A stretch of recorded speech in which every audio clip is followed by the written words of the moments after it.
रामलला का अक्षत पूजन, अक्षतों को कलश में भरकर लाया गया आगरा।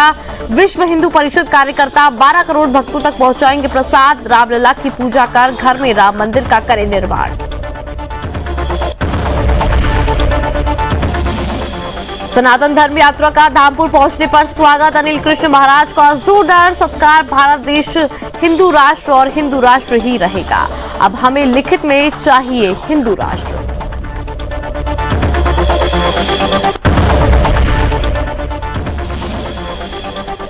सीआरपीएफ ग्रुप सेंटर में मनाया गया 5वां स्थापना दिवस। चंदौली में सीआरपीएफ की बलिदानों को दी गई श्रद्धांजलि। सांस्कृतिक कार्यक्रमों का भी आयोजन। डीआईजी ने दिया सुदर्शन न्यूज का धन्यवाद।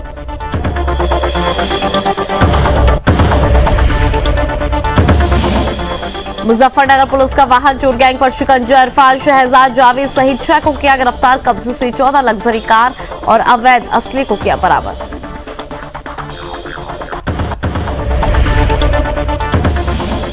गाजियाबाद में नाबालिग से युवक ने किया रेप। आरोपी की भाभी से ट्यूशन पढ़ती थी पीड़िता। डर के कारण 2 महीने तक घटना को छुपाए रही। आरोपी हिरासत में और फिलहाल कार्रवाई जारी।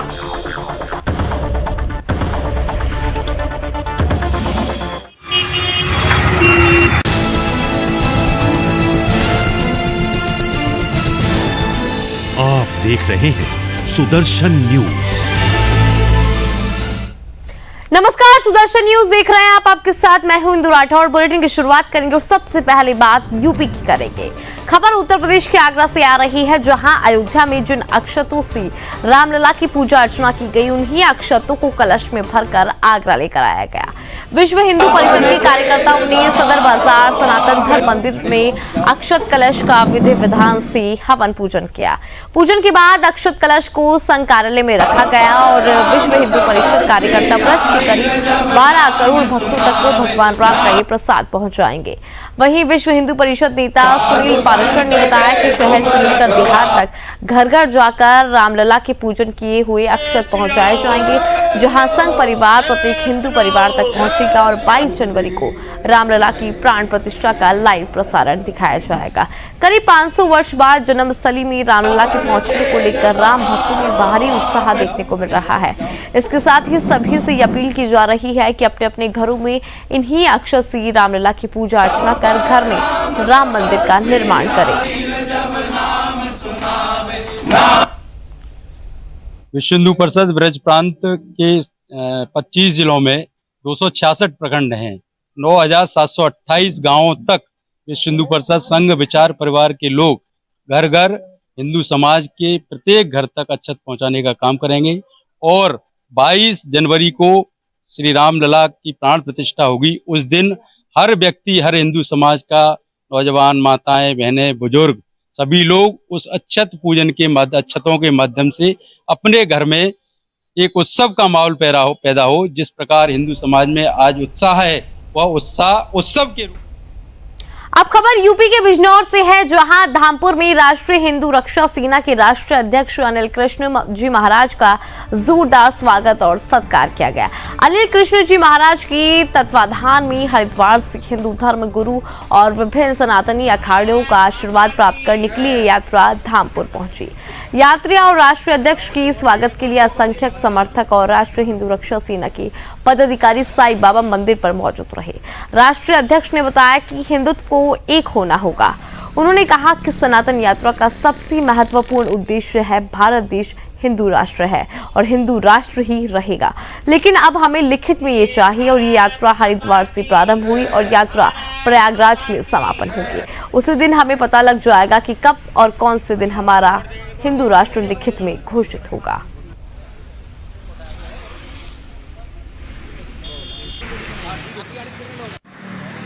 देखिए, सनातन यात्रा का सबसे बड़ा मूल्य उद्देश्य हमारा, क्योंकि भारत ही एक संपूर्ण विश्व में ऐसा देश है जहां पर सनातन धर्म को सीखने का, सनातन धर्म को जानने का और सनातन धर्म की पद्धति को अपना करके जो हम समूचे विश्व को ज्ञान देते हैं, समूचे विश्व को मार्गदर्शन करते हैं, उसी सनातन धर्म के ऊपर यदि आघात किया जाता है और उनको आघात को देख करके हम लोग भी उन जिहादियों का समर्थन कई बार करने लगते हैं, क्योंकि ऐसे तो किसी में हिम्मत है नहीं सनातन धर्म पर कोई उंगली उठा सके। तो वो सनातन धर्म के मान बिंदुओं को चुनते हैं। कहीं मठ मंदिरों को तोड़ा जाएगा, कभी किसी संतों को टारगेट किया जाएगा या किसी मठ मंदिर के पुजारी को टारगेट करके सनातन धर्म को आघात पहुंचाते हैं और वो सोचते हैं कि सनातन धर्म को आघात पहुंचाया जाएगा तो सनातन धर्म को सबसे नीचा माना जाएगा। सनातन धर्म जो जब नीचा माना जाएगा तो भारत विश्व गुरु। अब खबर जनपद चंदौली से है, जहां चकिया स्थित सीआरपीएफ ग्रुप सेंटर पर 5वां स्थापना दिवस का आयोजन किया गया। कार्यक्रम में सर्वप्रथम डीआईजी राकेश कुमार द्वारा सीआरपीएफ की बलिदानियों को श्रद्धांजलि अर्पित की गई। उसके बाद विभिन्न सांस्कृतिक कार्यक्रमों का आयोजन किया गया। इस दौरान डीआईजी ने सभी जवान और अधिकारियों से स्थापना दिवस की उपलब्धियों को साझा किया। वहीं ग्रुप सेंटर की 5वें स्थापना दिवस के मौके पर खेलकूद प्रतियोगिता, विभिन्न सांस्कृतिक कार्यक्रमों का आयोजन किया गया। इसमें ग्रुप सेंटर के सभी जवान और बच्चों द्वारा बढ़ चढ़कर हिस्सा लिया गया। इस दौरान ग्रुप सेंटर के डीआईजी राकेश कुमार ने सुदर्शन न्यूज चैनल की टीम को धन्यवाद दिया और कहा कि ग्रुप सेंटर के स्थापना दिवस से लेकर आज तक केंद्रीय रिजर्व पुलिस बल के इस बटालियन के साथ सुदर्शन न्यूज की टीम हमेशा खड़ी रही है।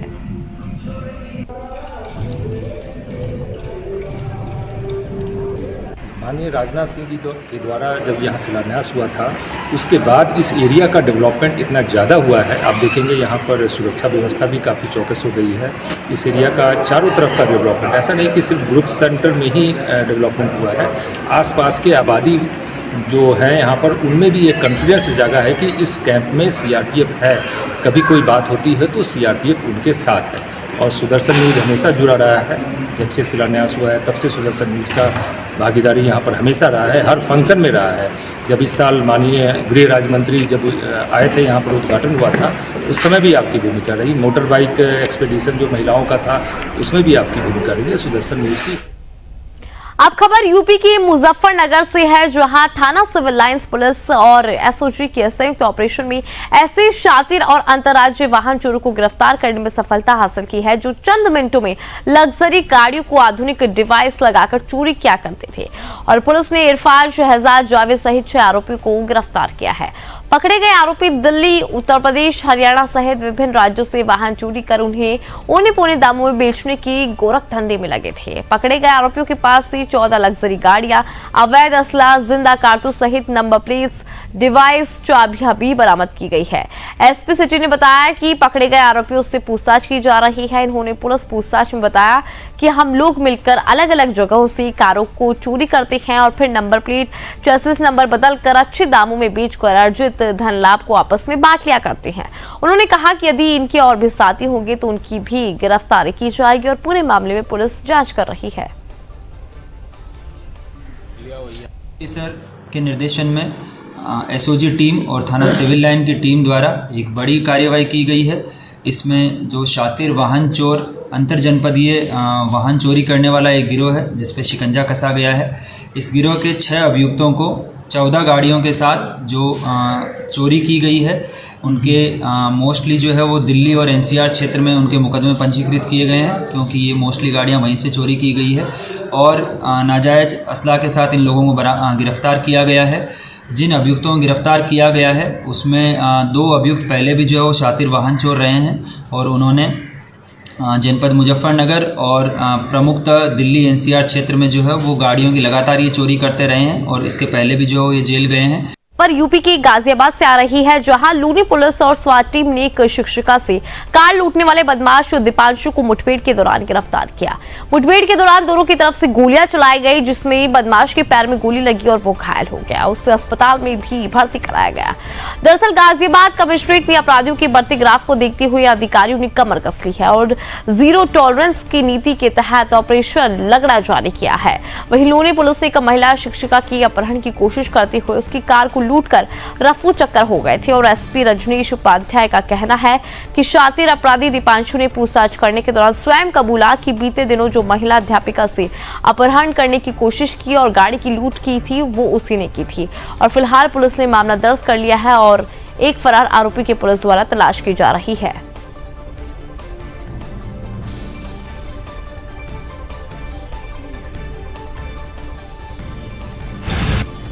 आज जरिए मुखबिर ये सूचना मिली थी कि सकलपुरा कट की तरफ से अभी कुछ दिन पूर्व एक महिला शिक्षिका के साथ हुई कार लूट में शामिल बदमाश गुजरने वाले हैं। इस सूचना के आधार पर आज ग्रामीण स्वास्थ्य टीम एवं थाना लूनी की पुलिस टीम के द्वारा संयुक्त रूप से चेकिंग लगाया गया था। उसी दौरान एक काले रंग की मोटरसाइकिल पे एक व्यक्ति आता हुआ दिखाई दिया। पुलिस टीम ने जब उसे रुकने का इशारा किया तो उसने पुलिस टीम को लक्ष्य करके जानलेवा फायरिंग कर दी और सिकरानी के जंगलों की तरफ अपनी मोटरसाइकिल को मुड़ा करके भागने का प्रयास किया।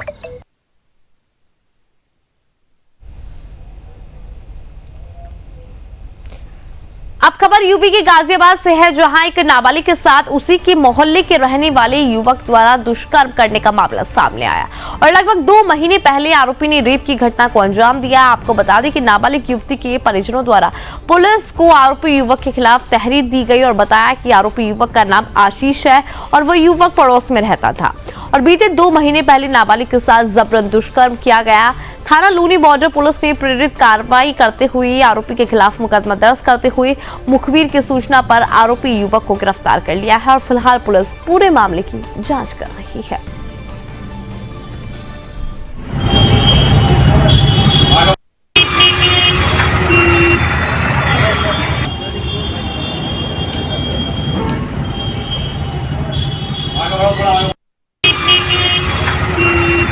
आज दिनांक 4/11/2023 को थाना लोनी बॉर्डर पर एक नाबालिग पीड़िता के साथ उसी के मोहल्ले के रहने वाले 19 वर्षीय युवक द्वारा लगभग 2 माह पूर्व दुष्कर्म किए जाने की सूचना प्राप्त हुई।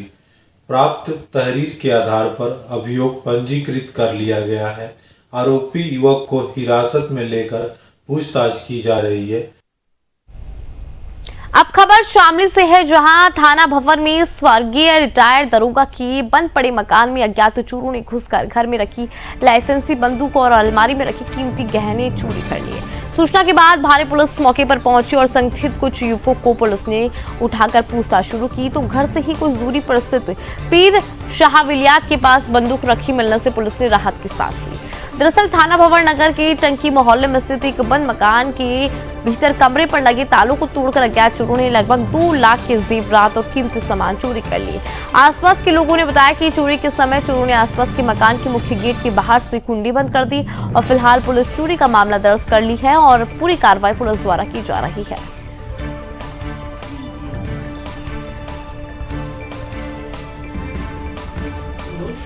देखिए, कस्बा थाना भवन में एक रिहायशी मकान के संबंध में सूचना आई थी अर्ली मॉर्निंग कि यहाँ पर जो है रात्रि में चोरी हुई है।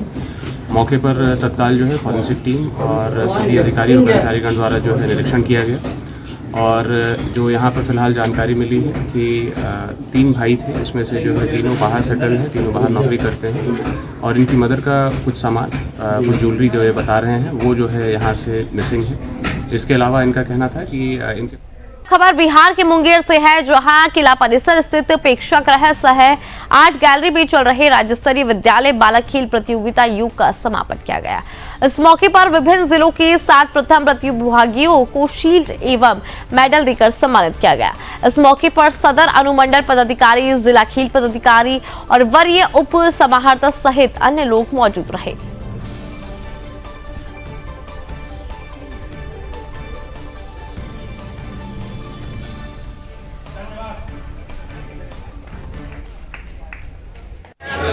आज बालक राज्य स्तरीय योगासन का बालक वर्ग का प्रतियोगिता का समापन हुआ है। ये 3 दिवस का राज्य स्तरीय प्रतियोगिता था। इसमें जो चयनित प्रतिभागी होंगे वो राष्ट्रीय स्तर पे अच्छा आयोजन किया गया। ये जिला प्रशासन की तरफ से आयोजन किया गया था। आज समापन समारोह था। समापन समारोह में जो प्रतिभागी विजयी घोषित किए गए निर्णायक मंडली के द्वारा उनको प्रोत्साहित करने के लिए मेडल और ये प्रशस्ति पत्र जो है दिया गया है और इसके साथ साथ सभी प्रतिभागी को नेशनल लेवल पे चयन के लिए जिला प्रशासन की ओर से शुभकामनाएं और अग्रिम बधाई दी गई है। खबर मध्य प्रदेश के सीधी से है, जहां दोहनी विधानसभा 82 चुनावी सभा को संबोधित करते हुए मुख्यमंत्री शिवराज सिंह ने कमलनाथ की मॉडल को जनता को लूटने वाला मॉडल बताया और साथ ही कहा कि कमलनाथ की कांग्रेस सरकार जन कल्याणकारी योजनाओं को बंद करने की मॉडल है। 15 महीने की सरकार ने कई जन कल्याणकारी योजनाओं को बंद किया। जनता की जिंदगी में तकलीफों को दूर करना मेरा मकसद है और इसे मैं दूर करके ही रहूंगा। मेरी सरकार बनी तो बिजली का पड़ा हुआ बिल मामा भरेगा। लाडली बहनों को संबोधित करते हुए कहा कि यदि कमलनाथ की सरकार बनी तो सबसे पहले आप लोगों की योजना बंद करेगी, इसीलिए आप सभी अभी से सचेत रहे। मैं भी 1250 रुपए दे रहा हूं, धीरे धीरे बढ़ाकर 3000 करूंगा। वहीं किसान भाइयों को संबोधित करते हुए कहा कि हमारे किसान भाई भी हताश निराश ना हो, आपकी किसान सम्मानित की राशि भी बढ़ाई जाएगी। सब्सिडी के रूप में दी जाने वाली राशि सीधे आपके खाते में ट्रांसफर होगी। आपका भाई, आपका मामा, आपका सेवक सबका ध्यान रखेगा।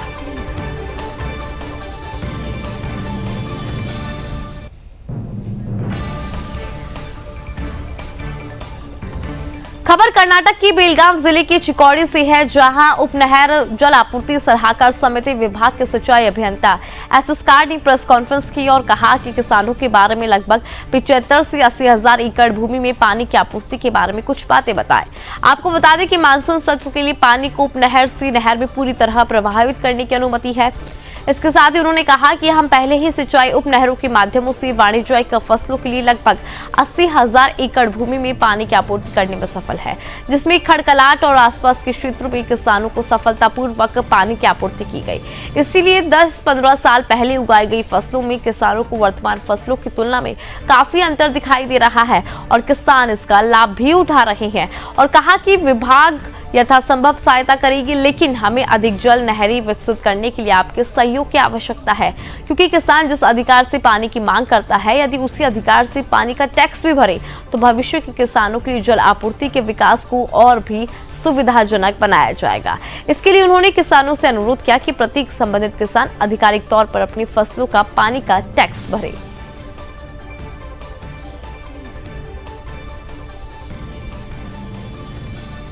तो आपको बता दें कि प्रेस कॉन्फ्रेंस कर इसकी जानकारी दी गई और कहा कि जिस अकॉर्डिंग किसान ये मांग रखते हैं कि उनको जल की जरूरत है, अगर उसी हिसाब से किसान टैक्स को भरेंगे तो आने वाले किसानों को आसानी होगी और साथ ही सभी तरह की सुविधाएं उन्हें मिल पाएगी, क्योंकि किसान जिस अधिकार से पानी की मांग करते हैं उसी अकॉर्डिंग टैक्स भी भरने की आवश्यकता यहाँ पर नजर आती है।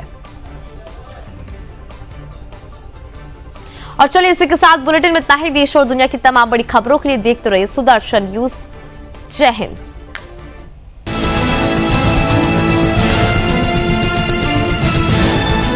आप देख रहे हैं सुदर्शन न्यूज।